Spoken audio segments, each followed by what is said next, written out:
ଏବେ ଆପଣଙ୍କ ବିଜେଡି ଚାଲିଛି ଟଙ୍କା ଯାହାର ପଦ ତାର ରାଜନୀତି ତାର। ନିଶ୍ଚିନ୍ତ ରୂପେ ଏହା ଏକ ସମ୍ବେଦନଶୀଳ ପ୍ରଶ୍ନ। ଆପଣ ଯେଉଁ କଥା କହୁଛନ୍ତି ଟଙ୍କା କଥା, ସେ କଥା ଯଦି ନ ହେଇଥାନ୍ତା ଆଜି ବିଜୁ ଜନତା ଦଳ 2024ରେ ଶାସନ ଗାଦିରେ ବସିଥାନ୍ତା। ଯେହେତୁ ସେଇ ଜିନିଷଟି ଟଙ୍କା ଉପରେ କିଛି ଲୋକଙ୍କର ଲୋଲୁପ ଦୃଷ୍ଟି ରହିଲା, ସେଇ ଟଙ୍କା ପାଇଁ ଯେଉଁ କଥା କହନ୍ତି ସବୁରି ମୂଳରେ ଟଙ୍କା, ବିଜେଡି ମୁହଁ କରିଦେଲା ବଙ୍କା। ତେଣୁ ବିଜେଡି ମୁହଁ କରିଦେଲା ବଙ୍କା। ତେଣୁ ଆପଣ ମାନେ ଯେଉଁ କଥା କହୁଛନ୍ତି କିଛି ଖରାପ କହୁନାହାନ୍ତି, କାହା ନାଁ ନବା ଗୋଟି ଗୋଟି କରିକି। କଣ କରିଥିଲେ ବିଜୁ ଜନତା ଦଳ ପାଇଁ, କଣ କରିଥିଲେ ଜନତା ଦଳ ପାଇଁ? କେଉଁ ନେତାଙ୍କ ନାଁ ଟିକେ କହୁନାହାନ୍ତି। ନାଇଁ ଆପଣ ମାନେ କିଛି କହିଲେ କିଛି ମାନେ ଅସୁବିଧା ନାହିଁ। ଆପଣ ଯୋଉ କହୁଛନ୍ତି ଦେବାଶିଷ ସାମନ୍ତରାୟ ଦଳ ଛାଡ଼ିଲେ କାହିଁକି? ନାଇଁ ଧୋକେବାଜ, ସେ ଯୋଉମାନେ ଦଳ ଛାଡିଛନ୍ତି ତା ପୂର୍ବରୁ ଦେବାଶିଷ ସାମନ୍ତରାୟ ବି ମଧ୍ୟ କହୁଥିଲେ, ଯୋଉମାନେ ଦଳ ଛାଡୁଥିଲେ ତାଙ୍କୁ ମଧ୍ୟ ସେ କହୁଥିଲେ ଧୋକେବାଜ। ତାପରେ ସେ ଯୋଉମାନେ ଆଜି ଧୋକାବାଜ କହୁଛନ୍ତି ସିଏ କାଲି ଦଳ ଛାଡିବେ, ଆଉ ଜଣେ କିଏ କହିବେ ଧୋକାବାଜ। ତେଣୁ ଇଏ ଗୁଡା ସବୁ ପ୍ରମ୍ପଟିଂ ଉପରୁ ପ୍ରମ୍ପଟିଂ ହେଇକିନା ଆସୁଛି। ତେଣୁ ଯାହାଙ୍କୁ ନିର୍ଦ୍ଦେଶ ଦିଆଯାଉଛି ସିଏ ଆସିକିନି ମିଡିଆ ଆଗରେ ବାଇଟଟି ଦଉଛନ୍ତି। ତେଣୁ ମୋ କହିବା କଥା, ଓଡ଼ିଶାର ଜନସାଧାରଣ ବୁଦ୍ଧିଜୀବୀ ଭାଇମାନେ ଭଉଣୀମାନେ ଦେଖୁଛନ୍ତି, ଟିଭି ମାଧ୍ୟମରେ ପେପର ମାଧ୍ୟମରେ ମଧ୍ୟ ପଢୁଛନ୍ତି। ବିଜୁ ଜନତା ଦଳ ପୂର୍ବରୁ ଜନତା ଦଳ ଥିଲା, ଜନତା ଦଳରେ ଯୋଉମାନେ କାମ କରୁଥିଲେ ତାପରେ ପରେ ବିଜୁ ଜନତା ଦଳ ତିଆରି ହେଲା, ବିଜୁ ଜନତା ଦଳରେ କାମ କଲେ। ଏବଂ ଯେଉଁମାନେ ବିଗତ ଦିନରେ କଂଗ୍ରେସ ସହିତ ବିଜେପି ସହିତ ବିଭିନ୍ନ ସମୟରେ ଆଜି ପର୍ଯ୍ୟନ୍ତ କେସ୍ ଚାଲିଛି, ସେମାନଙ୍କୁ ପଚରା ନାହିଁ ଉଚରା ନାହିଁ। ଯେଉଁମାନେ ଆଗକୁ ଆସିଲେ ବଡ ବଡ ପୁଞ୍ଜିପତି, ସେମାନଙ୍କୁ ନେଇ କାହାକୁ ରାଜ୍ୟସଭା, କାହାକୁ ଲୋକସଭା, କାହାକୁ ଏମଏଲଏ ଟିକେଟ, କୋଉ କଂଗ୍ରେସରୁ ଆଣିକିନି କାହାକୁ ଏମଏଲଏ ଟିକେଟ, ଏମପି ଟିକେଟ, କାହାକୁ କିଏ ଝଣ୍ଡା ଧରିକିନି କମ୍ୟୁନିଷ୍ଟରେ ଇଏ ହଲଉଥିଲେ ତାଙ୍କୁ ଆଣି କୋଷାଧ୍ୟକ୍ଷ। କଣ ଏଠି ବିଜୁ ଜନତା ଦଳରେ କଣ ଚାଲିଛି?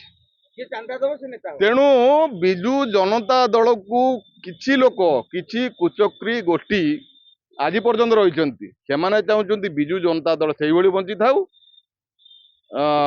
ଭାରତୀୟ ଜନତା ପାର୍ଟି ସେଇଭଳି ବଢୁଥାଉ। ଏବଂ ତାଙ୍କର ନେକ୍ସସ ଯାହାଙ୍କ ସହିତ ରହିବା କଥା ଠିକ ରହିଛି।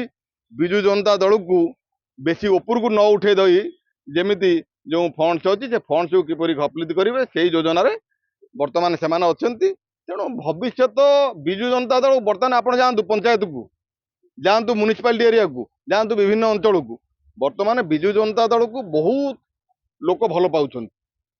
ଭାରତୀୟ ଜନତା ପାର୍ଟି 2 ବର୍ଷ ମଧ୍ୟରେ କିଛି ଉନ୍ନତିମୂଳକ କାର୍ଯ୍ୟ କରିନି କି ଆମେ କହୁନୁ କି ଭାରତୀୟ ଜନତା ଦଳ ଗୋଟେ ଏତେ ବଡ ଜିନିଷ କରିଦେଇ ଯାହାକୁ କି ସାରା ଦେଶ ବା ସାରା ରାଜ୍ୟ ଚାହିଁ ବସିଥିଲେ, ଯାହାକୁ କରିଦେଲା ଆମେ ମାଇଲେଜ ନେବୁ, ସେ କାମ ମଧ୍ୟ କରିନି। ଲୋକ ଝୁରୁଛନ୍ତି ନବୀନ ପଟ୍ଟନାୟକକୁ। କିନ୍ତୁ ନବୀନ ପଟ୍ଟନାୟକଙ୍କୁ ପୁଣି ଚତୁର୍ଥ ଥର ପଞ୍ଚମ ଥର ଯେଉଁ ଭାବୁଥିଲେ ମାନେ ମୁଖ୍ୟମନ୍ତ୍ରୀ କରାଇଦେବା ପାଇଁ ଯୋଉ ଚକ୍ରାନ୍ତ କରାଯାଇକିନି ଦୂରେଇ ରଖାଗଲା 2024ରେ, ବର୍ତ୍ତମାନ ସେଇ ଚକ୍ରାନ୍ତ 2029ରେ ମଧ୍ୟ ହବା ପାଇଁ ଯାଉଛି। ସିଏ କିଛି କିଛି କିଛି ଶୁଣନ୍ତୁ, କିଛି ଲୋକ ଏମିତି କରି ଫେସବୁକରେ ଗୋଟେ ପକେଇ ଦିଅନ୍ତି ବା ଦିପଦ କହିଦିଅନ୍ତି, ଯୋଉମାନଙ୍କର ପାଣ୍ଡିଆନକୁ, ଯୋଉମାନେ କାହା ନାଁ ନବା ପାଇଁ ଚାହୁଁନାହାନ୍ତି ଆପଣ ତର୍ଜମା କରିବେ, ଯୋଉମାନେ ପାଣ୍ଡିଆନକୁ ରାତି ଅଧରେ ଦିନ 2 ପରେ ମା ଭଉଣୀ ନେଇକିନି ଗାଳି ଦଉଥିଲେ, ସେମାନେ ଆଜି ପାଣ୍ଡିଆନଙ୍କର ଅତି ବିଶ୍ୱସ୍ତ ଲୋକ ହେଇକି ରହିଛନ୍ତି। ବେଳ ପଇଲେ ସେମାନେ ମଧ୍ୟ ଅପେକ୍ଷା କରି ରହିଛନ୍ତି ପାଣ୍ଡିଆନକୁ ବ୍ୟାକ୍ ବୋନରେ ଛୁରା ଭୁସି ଠିକ ଟାଇମରେ ପଳେଇ ଯିବା ପାଇଁ ଯୋଜନାରେ ଅଛନ୍ତି। ଆପଣ ସମୟକୁ ଅପେକ୍ଷା କରନ୍ତୁ, ସେ ସମୟ ଆସିଲେ ନିଶ୍ଚିନ୍ତ ରୂପେ ଆପଣ ମାନେ ଜାଣିପାରିବେ ଯେ ପାଣ୍ଡିଆନ କିଛି ଲୋକଙ୍କୁ ମଧ୍ୟ ବିଶ୍ୱାସ କରିକି ରଖିଥିଲେ, ବହୁତ ବଡ ବଡ ପଦବୀ ଦେଇଥିଲେ, ଆଜି ସେମାନଙ୍କ ପାଣ୍ଡିଆନ ମୁହଁରେ କାଳି ବୋଲିକିନି କାହିଁ ପଳେଇଗଲେ? ଶେଷ ପ୍ରଶ୍ନ, ପାଣ୍ଡିଆନ କୀର୍ତ୍ତନ ବନ୍ଦ ହେଲେ ଯାଇକି ବିଜେଡି ଉଠିବ ବୋଲି ଆପଣ ଭାବୁଛନ୍ତି କି? କଥା ସେଠି ପଡିନି। ପାଣ୍ଡିଆନ କଣ ଖରାପ ଲୋକ ଆମେ କହୁଛୁ? ପାଣ୍ଡିଆନ କଣ ଖରାପ କାମ କରୁଥିଲା ଓଡିଶାରେ?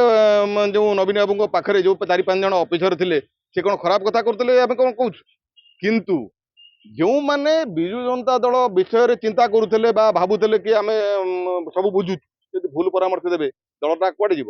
ତେଣୁ ଭୁଲ ପରାମର୍ଶ ଯେତେବେଳେ ଦେଲେ ନିଜେ ଯାଇକିନି ପ୍ରଚାରରେ ବୁଲିବେ, ନିଜେ ତ ଏଇଠି ବସିଥାନ୍ତ, ତେବେ ବିଜୁ ଜନତା ଦଳ ନିଶ୍ଚିତ ପୁଣି ଥରେ ଆସିଥାନ୍ତେ।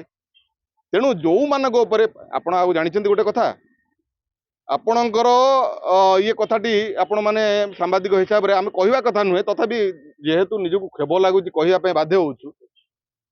गोटे टीम करथिले आईपीएस ना नौनी आपण जानुथिबे आईएएस 2 जण एवं आईपीएस 2 जण एवं ता भितर आम पॉलिटिकल लोक जणे एमिति 5-6 जण गोटे टीम करथिले सर्वे टीम सेठी आम केन्द्रापड़ा जिलार जड़े पिला से सर्वे टीम रे थिला मु ना नवा चाहूनी से मत कहला जो कथा अप्रिय सत कथा कहले आज्ञा एठी सर्वे टीम गोटे कागज आसे गोटे एसपी ऑफिस रु एठी कहती ना ना से गुड़ा हेनी आम जहाँ कहूँ तुम से पठाओ आमको दियो आमको देले आम नवीन निवास को पठेबू तेणु यही प्रकार जदि हम ये 2029 कौन 2034 पुणी हारे विजु जनता दल तेणु जदि प्रकृत में एबी समय अच्छी जदि विजु जनता दल को बचाई चाहते विजु जनता दल को आगू नापी चाहते लोक मैंने चाहते विजु जनता दल को किंतु आमर नेता मैंने चाहूना विजु जनता दल को ये नेता मान आगे पहाड़ हवा दरकार तेज जाए विजु जनता दल आगू जीव।